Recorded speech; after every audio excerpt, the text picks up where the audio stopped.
Bom dia, boa tarde, boa noite, prezado internauta.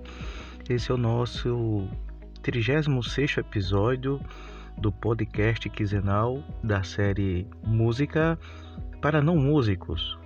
Eu quero, nesse episódio, conversar com vocês, fazer uma reflexão acerca desse processo musical dentro de cada um de nós. Sobretudo para quem não é músico. Se você não é músico, mas tem um interesse de aprender a tocar algum instrumento ou cantar, ou já faz isso, então observe o que acontece dentro de nós, dentro do nosso psiquismo, ou do nosso ser, ou como você queira chamar, da nossa alma. Vamos pegar 2 exemplos. O primeiro exemplo de uma pessoa que quer aprender a tocar violão. Ela, a princípio, não sabe tocar o violão.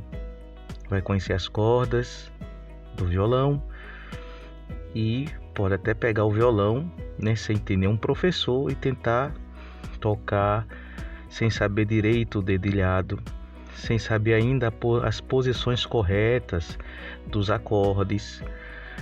E com o tempo, essa pessoa, até mesmo por tutoriais, nas redes sociais, ela vai aprendendo.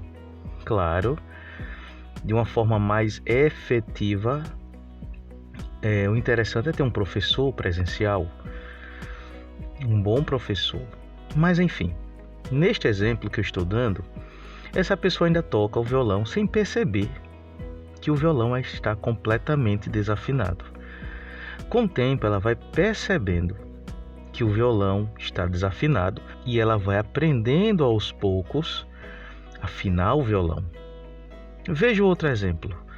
Um cantor que gosta de apreciar música, de concertos, a música erudita, a música até mesmo popular no formato, como eu já disse, também para concerto, música de câmara, que também tem um desejo de desenvolver na arte do canto coral.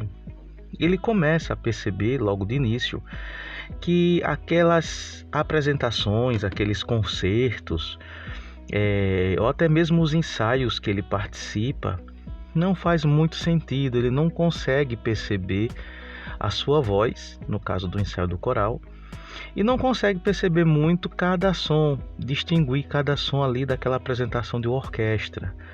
Mas com o tempo, de tanto assistir uma apresentação, ou pelas redes sociais, ou de forma presencial, de tanto ensaiar naquele coral que ele gosta de cantar, ele vai percebendo sua voz, ele vai percebendo a voz do grupo dele, ele vai percebendo as outras vozes sem se atrapalhar com a sua voz.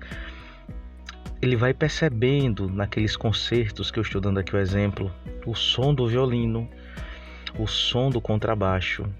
Consegue identificar daquele efeito sonoro da orquestra, o som do tímpano, o som do oboé. Repare que admirável desenvolvimento ocorre na nossa mente, no nosso cérebro. Por isso que eu digo que o cérebro ele é burro. Ele precisa ser estimulado, ele precisa ser trabalhado, para que o ouvido possa ficar treinado, aguçado.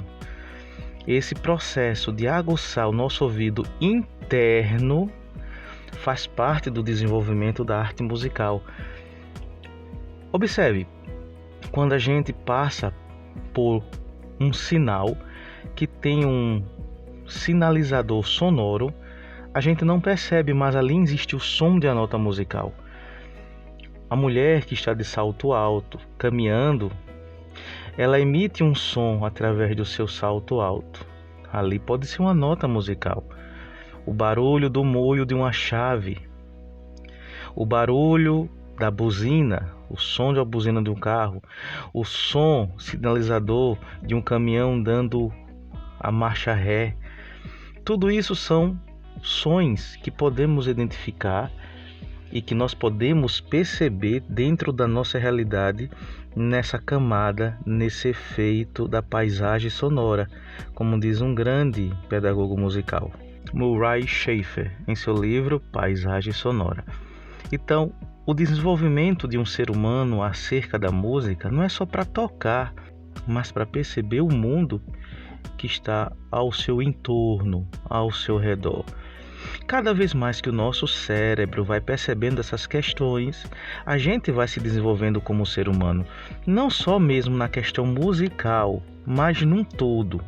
E aqui é essa função que a música, como arte, possui, de desenvolver a pessoa como cidadão, uma pessoa consciente dos seus deveres, dos seus atributos. Permaneça conosco, continue nos seguindo. Se você não está inscrito em nosso canal aqui do YouTube, se inscreva, Escola Musical Oficial, e aproveita para nos seguir lá na nossa página do Instagram, @escola.musical. Aguardo você para os próximos conteúdos. Um grande abraço.